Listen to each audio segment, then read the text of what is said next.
Hello friends, welcome to learn services. This is Ram Soni. MPPSC 2022 mains की time table आ चुके हैं। एग्ज़ाम 30 अक्टूबर से स्टार्ट होंगे, 4 तक चलेंगे। आपके पास ले दे के देखा जाए तो 65 दिन का टाइम है। अब वैसे तो आज 24 तारीख है, लेकिन आपके पास यदि राउंड ऑफ देखा जाए, 5 दिन यदि आप हटा दो तो ज़्यादा अच्छा है। तो 60 दिन के आसपास टाइम है आपके पास तैयारी करने का। इस 60 दिन में हमारी स्ट्रेटेजी क्या होना चाहिए, अगले कुछ मिनट में हम इसके बारे में डिस्कस करेंगे। तो पहला सबसे इंपॉर्टेंट क्वेश्चन हमारे फ्रेंड्स के मन में आता है कि 60 दिन में सिलेबस को कैसे कंप्लीट किया जाए। देखिए, ये क्वेश्चन थोड़ा सा बेतुका मुझे लगता है। क्यों ऐसा कह रहा हूँ? बिकॉज आप में से सारे लोगों ने प्रीलिम्स क्वालिफाई किया है, तब जाके आप मेंस देने आए हो। प्रीलिम्स क्वालिफाई करने का मतलब होता है कि आपने एमपीपीएससी मेंस का पेपर 1, पेपर 2, सोशलॉजी की बात करें तो अलग है, लेकिन पेपर 2 और पेपर 3 जो कि साइंस एंड टेक्नोलॉजी का है, वो पोर्शन आपके लगभग लगभग जानकारी में होते हैं। मैं नहीं कह रहा हूँ कुछ एरियाज आपके थोड़ी कमजोर होंगे, कुछ थोड़ा मजबूत होंगे, बट लगभग लगभग आपके टच में 3 पेपर होते हैं। पेपर 4 जो आपका एथिक्स का है, साइकोलॉजी का पोर्शन भी उसमें है। ये सारे पोर्शन जो है आपने अभी हो सकता है ना किए हों। हालांकि प्रीलिम्स हुए काफ़ी टाइम हो गया है, तो आपने उसको फोकस ज़रूर किया होगा। इसके अलावा हिंदी और व्याकरण का हो गया पेपर 5। छठा पेपर है आपका निबंध लेखन और प्रारूप लेखन। तो ये पोर्शन आपने जरूर थोड़ा कम किए होंगे, लेकिन शुरू के 3 पेपर आपने प्रॉपर तरीके से किए हैं। तो इसलिए ये तो नहीं कह सकते कि सिलेबस कैसे कंप्लीट किया जाए। सिलेबस का मेजर पोर्शन आपके टच में है, थोड़ा सा उसको पॉलिश करना पड़ेगा आपको। थोड़ा सा उसमें कुछ जो महत्वपूर्ण एरियाज हैं वहाँ पे ज़्यादा ध्यान देना पड़ेगा। महत्वपूर्ण एरियाज में क्यों बोल रहा हूँ? बिकॉज क्या होता है कि सिलेबस को कंप्लीट करना और सिलेबस के कुछ पोर्शन को स्पेशल फोकस देना दोनों अलग चीज़ें होती हैं। जब कुछ एरियाज में आप स्पेशल फोकस देते हो तो वहाँ जो क्वेश्चन आते हैं उसको बड़ी भांति आप बेहतर तरीके से आप लिख पाते हो। जैसे यदि मैं कहूँ कि पेपर 1 की यदि हम बात करें, हमारा जो हिस्ट्री का पोर्शन और ज्योग्राफी का पोर्शन है, तो हिस्ट्री के पोर्शन की यदि हम बात करें तो वहाँ की यदि एक सिंपल से एग्जाम्पल की यदि बात करें तो हड़प्पा कालीन सभ्यता से क्वेश्चन यूजुअली ज़्यादा बनते हैं। आपने देखा होगा अक्सर वहाँ पे घुमा फिरा क्वेश्चन बनते हैं। कुछ ही पूछ लिया जाएगा, वहाँ की नालियों के बारे में पूछ लिया जाएगा। हड़प्पा कालीन सभ्यता में जो ग्रेट बाथ था, स्नानागार, वहाँ से क्वेश्चन बन जाएगा। उसकी जो साइट्स हैं वहाँ से क्वेश्चन बन जाएगा। कुछ ऐसा क्वेश्चन बनता है ना। इसके अलावा आप जाओगे तो आपका बुद्धिज्म से क्वेश्चन बनते हैं। गुप्तकालीन जो टाइम है हमारा, वहाँ से क्वेश्चन बनते हैं, है ना। तो आमतौर पे क्वेश्चंस का जो पैटर्न होता है उसको जानने के लिए आप प्रीवियस क्वेश्चन 8-10 साल के देख सकते हो।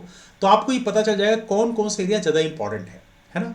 तो सिलेबस तो आपने कवर कर रखा है, दैट्स वंडरफुल, लेकिन जो एरिया ज़्यादा इंपॉर्टेंट है उसको आपको ज़्यादा फोकस करना है, मतलब उसको बार बार रिवाइज करना है।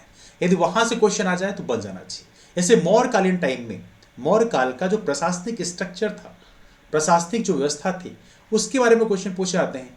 तो यदि उस क्वेश्चन को आप पहले से प्रॉपर तरीके से तैयार करके रखोगे, कई बार रिवीजन करके रखोगे, तो आपको लिखने में बहुत आसानी होगी, है ना।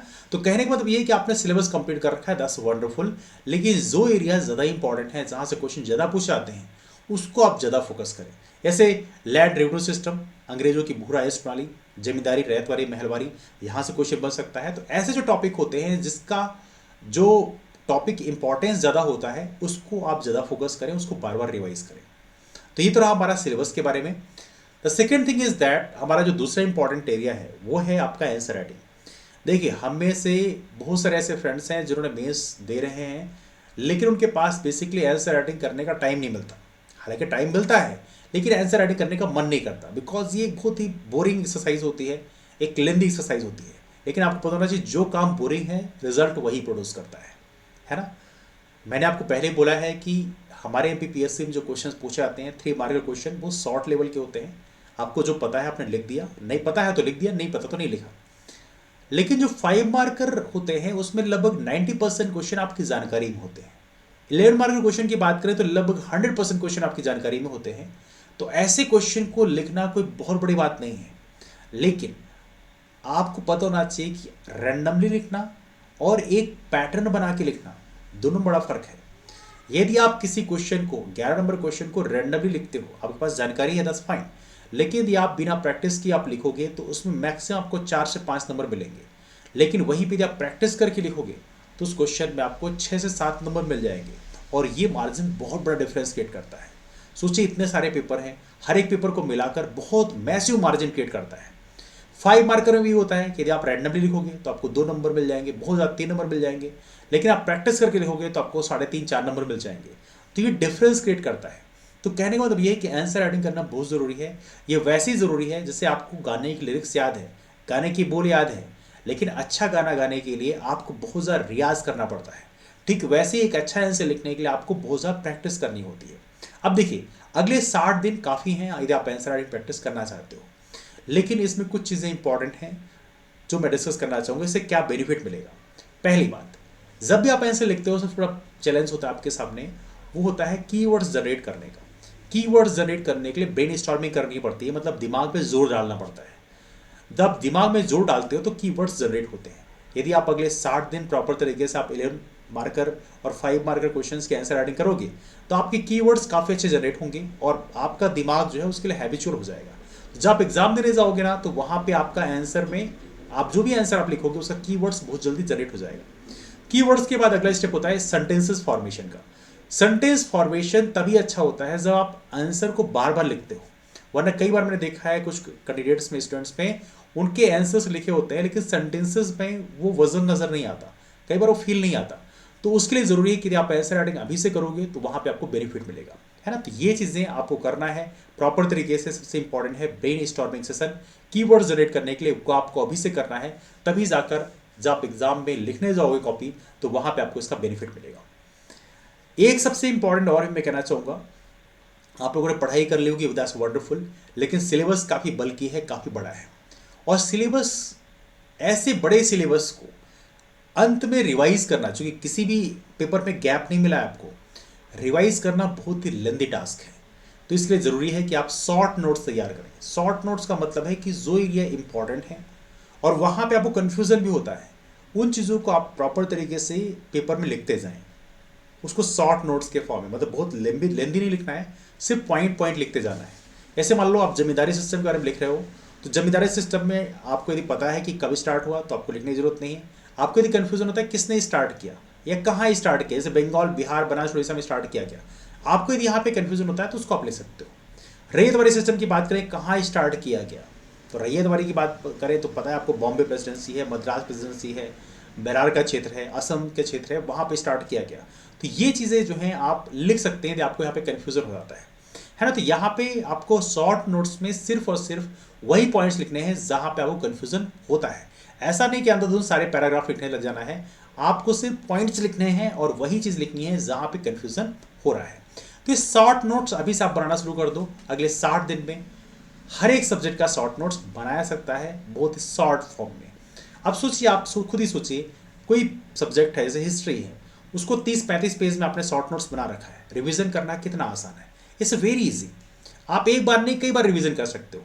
तो कहने का मतलब ये है कि ये एक्सरसाइज आप अभी से करोगे तो लास्ट टाइम आपको काफ़ी सारा बेनिफिट मिलेगा, that will create a huge impact. तो ये 3-4 चीज़ें हैं जहाँ पे हमने डिस्कस किया। लास्ट में एक और चीज़ कहना चाहता हूँ, आप लोगों के लिए आंसर राइटिंग सेशन कल से स्टार्ट किया जाएगा, शाम को 6 से 7 आंसर राइटिंग कराई जाएगी। तो आप इस आंसर राइटिंग सेशन को ज्वाइन कर सकते हैं। जो फ्रेंड्स हमारे ऐसे हैं जिन्होंने मेंस का बैच ऑलरेडी ज्वाइन कर रखा है, उनको इसे ज्वाइन करने की जरूरत नहीं है, उनको बाय डिफॉल्ट ही मिल जाएगी। लेकिन जो नए फ्रेंड्स ज्वाइन करना चाहते हैं आंसर राइटिंग सेशन केवल, उनको 500 रुपीज़ फीस पे करनी पड़ेगी, उसके साथ आप इसे ज्वाइन कर सकते हैं। ये 500 रुपीज़ पर मंथ के हिसाब से रहेगी, 2 महीने हैं, 2 महीने का 1000 रुपये हो जाएगा।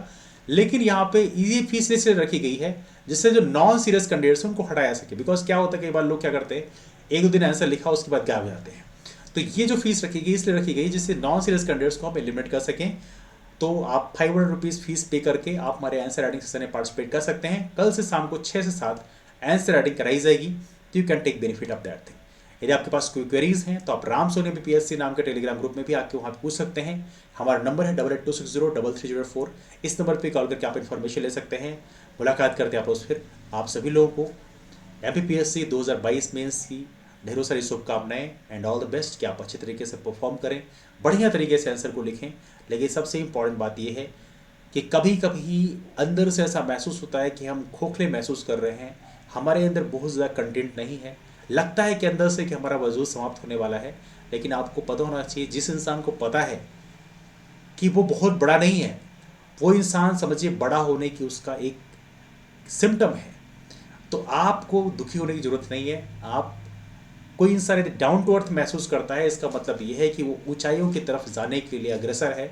तो आप सभी लोगों को एक बार फिर से ढेरों सारी शुभकामनाएं and all the best for exams. That's all, thanks so much, bye.